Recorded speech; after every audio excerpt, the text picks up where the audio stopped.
नमस्कार, मी धारा मोरे. मी इथली मूळची सातारची आहे. मी पुण्यात जॉब करते. मी इथं आली आहे कारण आज गेल्या 5 वर्षात 100 अधिकतर मुलांनी आत्महत्या केलेली आहे. This current situation is a systematic failure. Are children deserve better. तुम्ही आज त्या 100 मुलांच्या आई वडिलांच्या डोळ्यात डोळे घालून म्हणू शकता का की आम्ही रिझाईन करणार नाही? हा एक इगो इश्यू झालेला आहे. आता तुम्ही जर चुकलेला आहे, तुम्ही जर फेल झालेला आहे, हे सरकार जर फेल झाली आहे, resignation is the thing that we demand, the youth of India demands and you must comply. So that is my take on this. फक्त माझ्या एकट्याची सिच्युएशन नाहीये.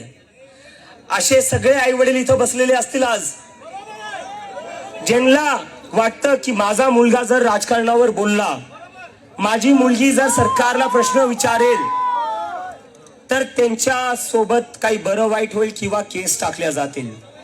तर ही सगळ्या आई वडिलांच्या मनात भीती आहे. तर मला फक्त त्या आई वडिलांना सांगायचं आहे, तुमच्या मुला मुलींना तुम्ही बोलवण्यापासून थांबू नका. जेलमध्ये जायचं असेल तर मी जाईल, पण तुम्ही तुमच्या मुला मुलींना बोलवण्यापासून थांबू नका. त्यांना बोलू द्या. जोपर्यंत ते बोलणार नाही तोपर्यंत ही सरकार अशीच आपल्याला ग्रँटेड घेत राहील.